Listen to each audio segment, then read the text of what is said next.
Alright guys, TacticalRab back again today. Hope you're all doing well and enjoying your day so far. New development on the Rostermania side with recent unrestricted free agent Standy suggesting he has offers on the table and has some decisions to make over the coming days. Which organisations have given him a spot, if he wants it, what's the money situation got to say about that from some of these organisations. Very much intrigued to hear your thoughts in the comment section below. Hit the like button if you enjoy. Subscribe if you're new as always, I'd greatly appreciate it. We're also not far away from 96,000 subs. That'd be what, 96% of the way there. So no comment to that one, just to let you guys know. Let's dive straight into things then. First of all, with the Boston Academy qualifying for the Season 3 Elite. Again, Doug, Shawnee, Pentagram, and Kremp is now the team they've got, because of course Doug has moved to more of an AR role, with Beans getting called up to the starting team. Seems like the Boston starting roster, they just got a great top 4 placement at Major 3. Makes sense they're going to stick it out for now. That's been some rumours. Kremp is a really promising player on this Academy team. Feel like he's going to be in the league at some point in the near future. And Boston may be considering, well, Nero, Vivid. Vivid had a pretty tough stage by his standards. Nero's probably been the more impactful of the two, I would say, over the last few months. So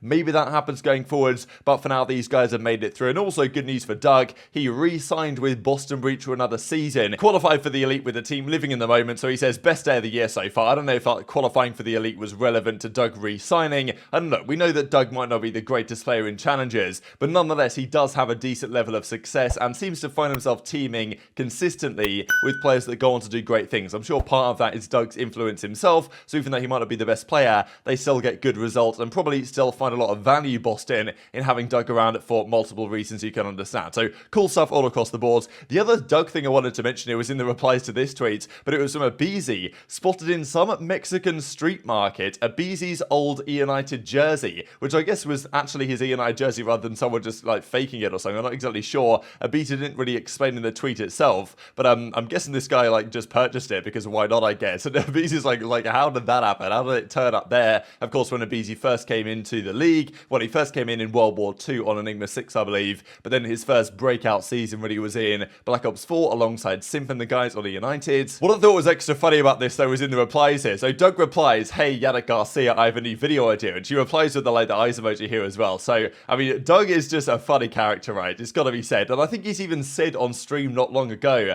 that Yannick still wants to like marry him, but Doug's too committed to his purpose. He doesn't want to like let that chaotic energy into his life, and he's just on this mission 24/7. You may not like Doug, but you gotta respect it, right? But Doug likes to still flex his muscles here on Twitter, which I always think is pretty entertaining stuff in general. The other unfortunate part of this FaZe discussion though is Danny, one of the key members behind FaZe's content direction over the last several months. It seems to me that Danny was really carrying like everything content wise on his back at FaZe, and also Rain, right, which is I guess the Overwatch League team over the last several months. So he's been let go, and I mean, look, the way things are going right now, this is maybe not a massive surprise just because all these organizations are letting go of a lot of content staff, but like they just had their new podcast up and going for Gays with FaZe, whatever it was being called, and I think people were starting to enjoy that. I don't know if that's going to continue now. I don't know what it looks like from a content perspective there, but it does feel like we're losing a lot of those elements of teams, and they're just kind of dialing in on the actual core staff that they really need to keep their operations running and the lights on,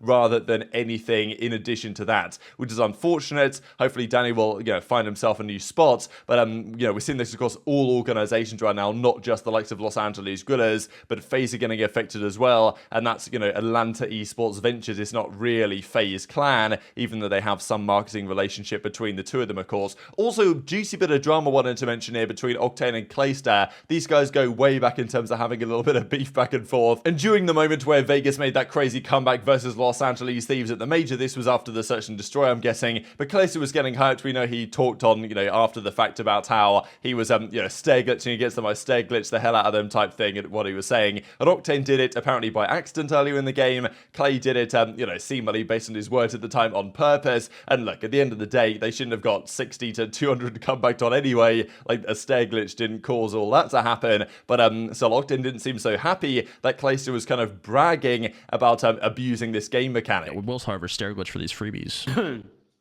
Yes, sir. Thank you. Call me Clayster. Dude, Clayster was bragging about that. I know. I literally didn't do it on purpose. Then he does it to me and then bragged about it. Cringe. Yo, I stared out of them.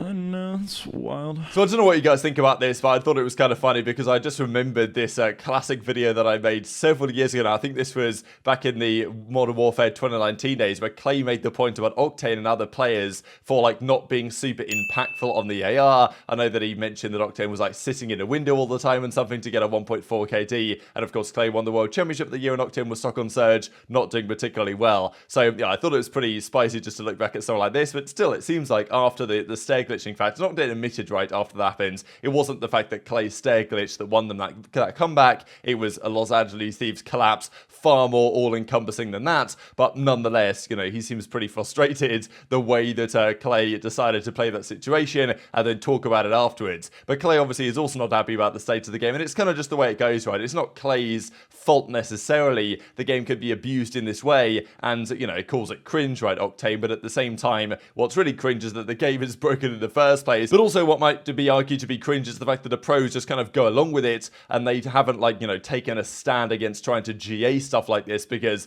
I guess they feel like they can't really. And that's the other issue about GAs is, right, that if Octane did it accidentally earlier in the game, Clay saw that and thought, well, I'm going to do it back to you because you've broken the GA now. And then he does it, and then, you know, that's the thing with gentlemen's agreements, right, because they're not enforceable. If one person either does one accidentally, if you snake accidentally and snaking was GA'd, which is not anymore, then all of a sudden the entire lobby's doing it, and that's the chaos we have currently devolved into. And Clay gives a similar thought here: 10 lives in a row on aBeZy, I got at a snake fight. Wow, super invigorating gameplay, and I'm sure we're going to see more of that over the coming weeks when the CDL returns. Let's talk then about potential roster mania. So Paulix he gets a bit of a bump here and is looking to hit the regain, of course, so I guess you know, he's looking to get back in challenges or see what's going to happen possibly in the Pro League as well going forwards. But Standy is probably getting offers from CDL teams as it stands. Of course, he was announced as an unrestricted free agent just yesterday. Bit of a surprise to me. Kind of sounds like that Toronto were trying to sell him on and they couldn't find a market for a buyout, so they thought it's best for both parties just to part ways and see what happens going forward. Now, Standy for some time has had the Minnesota Rokkr version of Standy from last season and the season before in his Twitter AVI, so maybe Rokkr is a consideration, but I don't really see that working too well, and I wonder if there's a part of Standy that thinks, alright, well, Rokkr kind of got rid of me to make the changes that they made, and maybe he can get revenge on Rokkr in some way by joining Vegas if that was going to be possible. So just wanted to share what Standy said in this clip here, where he says, look,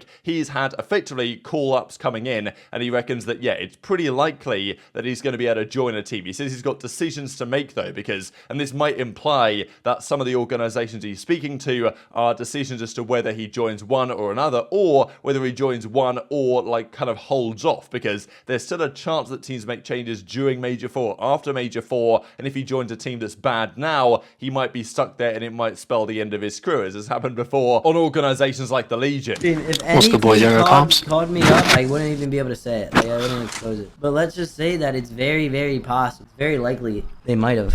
What you talking about? It's very likely they might have, but I have some decisions to make. So as we discuss the potential teams here, I wanted to just share the the qualifier strength ranking here in stage 4 from easiest to hardest. The easiest is pretty much here at the top. So Vegas technically have the easiest opponents here. They play Boston, Ravens, Guerrillas, Toronto, and Florida. So pretty much everyone you'd want to play right down there in the bottom end of the league. Thieves have a pretty good run as well. They play Ravens, Surge, Guerrillas, OpTic, and Minnesota Rokkr. Even though I believe that's the exact same set of matches they lost and went 0-5 to last time out in Stage 2, and they had exactly the same set of 5 games. But regardless, this is how it goes. Ravens have a hard time. Surge have a pretty hard time as well, as to Florida Mutineers. They play, just for example here, FaZe, Minnesota, Surge, Toronto, and Vegas. That's not ideal right now. So that's how it generally goes. But which of these teams would want Standy? The top teams, Thieves, OpTic, Toronto, FaZe, they're not making moves. Guerrillas, it could make sense for Guerrillas. I don't really know if I talked about Guerrillas yesterday, but it just seems to be that they're one of these organizations that might not even bother making a change, right? A lot of their staff is just gone. So, I mean, look, in fairness, because Standy's unrestricted,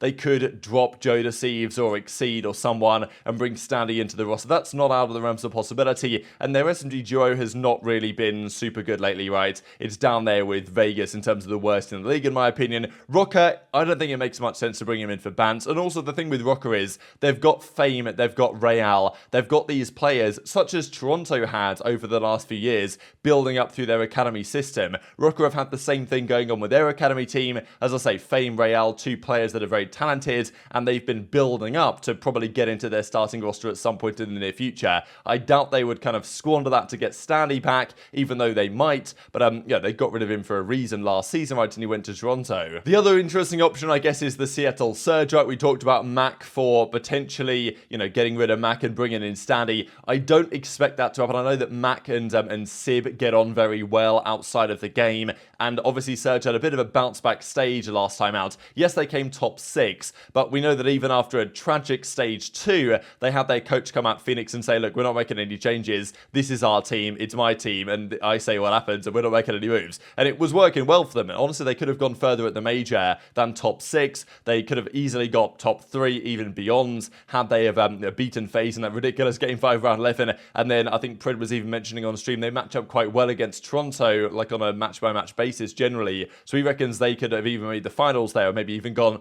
one step further than that. But still, so Surge had a bit of a bounce back. Yes, Mack had a pretty poor series when they got eliminated to OpTic in the losers bracket, but nonetheless, I reckon they'll stick it out. So to me, it's between maybe Guerrillas, maybe London if they change their mind on iLLeY, but also Vegas, right? And maybe part of Standy's decision is not necessarily that he's got 4 offers on the table that have now magically appeared ever since he's an unrestricted free agent. Maybe his decision is, do I join a team like Vegas, or do I decide, all right, let's just bide my time here and consider options? Now, for certain players, you can do that, right? If you're a Dashy, maybe if you're an iLLeY to a certain extent, you can kind of pass over offers from some of the lower tier teams and wait for a higher tier team to give you a chance. Because if Dashy was dropped, was he joining Florida, right? I mean, no. Florida's maybe another option, but I quite like what they've got with Cap and Havoc, to be honest. I feel like they're not really going to break that up anytime soon. So it's Vegas that I come back to, right? Because Vegas seems to make sense. You've got Clayster over there. If you're any player in the league, especially a guy like Standy, who's, you know, sometimes he suffers, I think, with decision-making situations and things like that. He's still relatively new. The chance to play with a Clayster is a very valuable opportunity in and of itself, especially for your future development. In addition,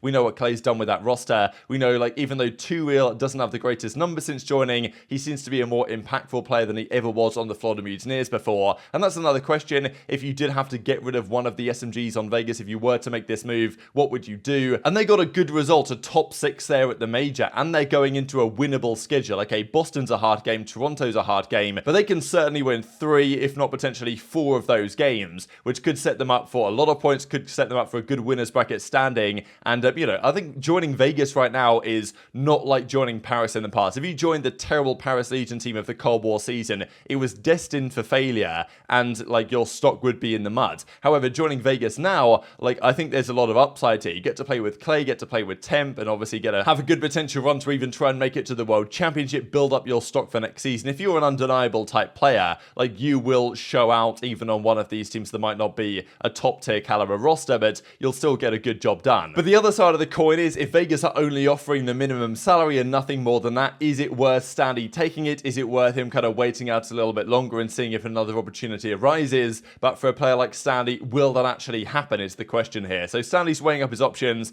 but it seems to me that he's got offers from somewhere. We don't really know where as of yet, but I guess we'll have to stay tuned over the coming days. And just to mention here, actually, from LA Thieves Intel, that indeed those were the qualifying matches: London, OpTic, Minnesota, LG, and Surge, where they went 0-5 in the stage 2 groups last year. So yeah, if that happens again, my fantasy is most definitely in the mud. Another remarkable stat from Clayster to mention here before we close out the video is that obviously theoretically your SMGs should be the ones going in first and dying the most, but Clay is such a fast-paced AR. He's the fastest AR in the league by the numbers, and the win rate of Vegas when he has the most deaths on his team is actually the highest of anything. When he has the most deaths, he has a 53% win rate, and you know, when he has the least deaths or the second, third most deaths, they win less often. So this is quite remarkable to think about, that if your AR is the one getting all the engagements and dying a lot, the team is winning more often. But I mean, look, if it works for Vegas, I guess it works for Vegas, right? But very much interested to your thoughts on all this stuff in the comment section below. Hit the like button if you enjoyed, subscribe if you're new, take care, and I'll see you next time.